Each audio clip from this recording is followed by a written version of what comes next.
Hello viewers, எதிர்நீச்சலை பற்றி கொஞ்சம் பார்க்கலாமா? ஜனனி, தர்ஷினி, ரேணுகா, நந்தினி எல்லாரும் ஜட்ஜை பார்க்கறதுக்காக ஜட்ஜோட வீட்டில் போய் காத்துட்ருக்காங்க. அப்போ அந்த வக்கீல் சொல்கிறாங்க, அப்பாயின்மெண்ட் இல்லாமல் ஜட்ஜை எல்லாம் பார்க்க முடியாதுமா அப்படின்னு வந்து சொல்கிறாங்க. கொற்றவையும் அதே மாதிரி சொல்கிறாங்க. அப்புறமா எவ்வளவோ கெஞ்சி பார்த்தோம், அப்பாயின்மெண்ட்டு தர மறுத்துட்டாங்க. ஜட்ஜை பார்க்க விடலைன்னா நாங்கள் இங்கேயே நின்று போராட்டம் பண்ணுவோன்னு வந்து சொல்லிகிட்டு இருக்கிறாங்க ஜனனி. அப்புறமா அங்கேயே உட்காந்து எல்லாருமே அங்கே உட்காந்து குணசேகரனுக்கு எதிராக போராடிட்டுருக்குறாங்க. எங்கள் ஈஸ்வரியை கொல்ல முயற்சி பண்ணது எங்கள் வீட்டில் இருக்கிற குணசேகரன் தான் அப்படின்னு சொல்லி ஜனனி வந்து பேசிகிட்டு இருக்காங்க. அதை வந்து வக்கீல் வந்து வீடியோ எடுத்து குணசேகரன் செல்லுக்கு அனுப்புகிறாங்க. குணசேகரனோட வக்கீல் அதை பார்த்துட்டு ஜட்ஜு வந்து வெளியில் வந்து என்னம்மா விவரம் அப்படின்னு சொல்கிறப்ப ஜனனி வந்து எல்லா விவரத்தையும் சொல்கிறாங்க. அப்போ ஜட்ஜு இருந்துட்டு, உங்களுக்காக நான் வந்துட்டு இந்த கேஸை எடுத்து ஸ்பெஷல் கேஸாக விசாரிக்கிறேன் அப்படின்னு சொல்லிட்டு போகிறாங்க. இதையும் வீடியோ எடுத்து குணசேகரனோட வக்கீல் வந்து குணசேகரன் செல்லுக்கு அனுப்புகிறாங்க. அதை பார்த்துட்டு கதிர் வந்து ரொம்ப கோவப்படுறாங்க.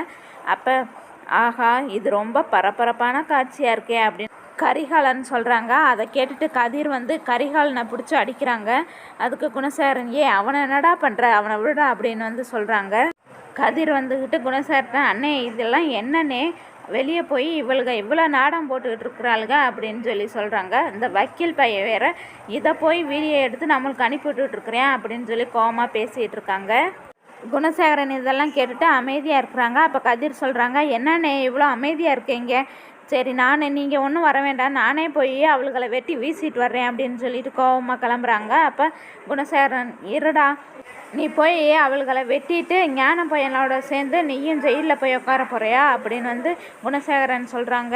கதிர் சொல்கிறாங்க, அண்ணே என்னண்ணே, அதுக்காக இவளுக பண்ணுறதையெல்லாம் பார்த்துட்டு நான் சும்மா இருக்க முடியுமா? இவளுகளை வெட்டி போட்டால் தான் என் கோபம் அடங்கும் அப்படின்னு வந்து கதிர் சொல்லிகிட்டு இருக்காங்க. இதையெல்லாம் நான் பார்த்துக்கிறேன் அப்படின்னு சொல்லி குணசேகரன் சொல்கிறாங்க. குணசேகரன், அந்த கொலகாரிக்கு நான் தண்டனை வாங்கி கொடுக்குறேன், நீ கம்முனிரு அப்படின்னு வந்து சொல்கிறாங்க. அதுக்கு முல்லை சொல்கிறாங்க, எது கொலகாரியா, யார் அது அப்படின்னு சொல்லி சொல்கிறாங்க. அந்த ஜனனி தான், அந்த ஈஸ்வரியை கொல்ல முயற்சித்தது இந்த ஜனனி தான், அதை மறைக்கிறதுக்கு தான் இந்த நாடகம் போட்டுட்ருக்கோம் அப்படின்னு வந்து சொல்கிறவங்க குணசேகரன். அதை கேட்டுட்டு அறிவுக்கரசி, முல்லை, கரிகாலன் எல்லாருமே வந்து ஷாக்காகிறாங்க.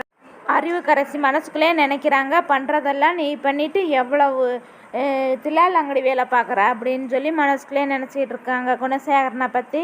இப்படியாக இன்றைய ப்ரோமோ வெளியாகி